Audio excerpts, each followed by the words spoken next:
بالله من الشيطان الرجيم.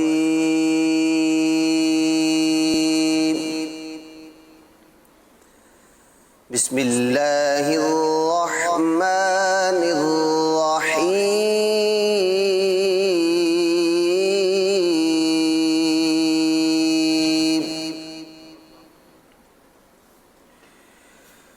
وإذ يرفع إبراهيم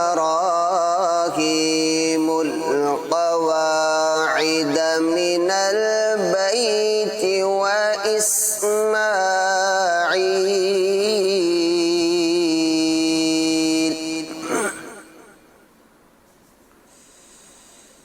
ربنا تقبل منا إنك أنت السميع العليم.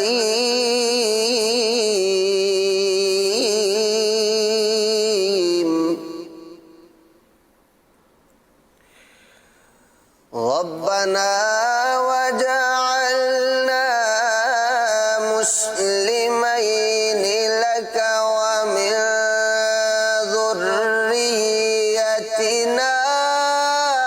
أمة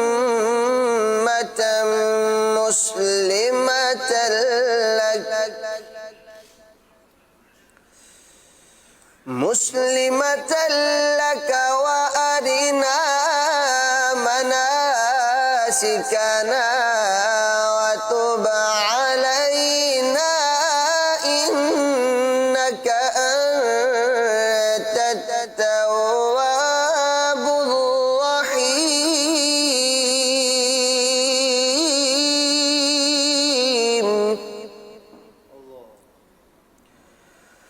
ربنا وابعث فيهم رسولا منهم يتلو عليهم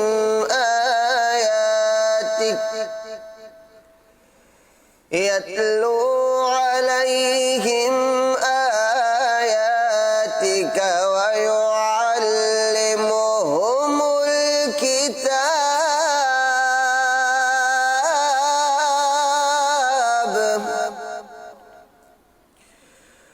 ويعلمهم الكتاب والحكمة ويزكيهم إنك أنت العزيز الحكيم.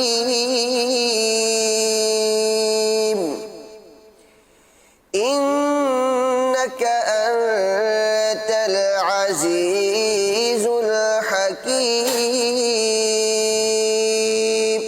صدق الله العظيم. الحمد لله.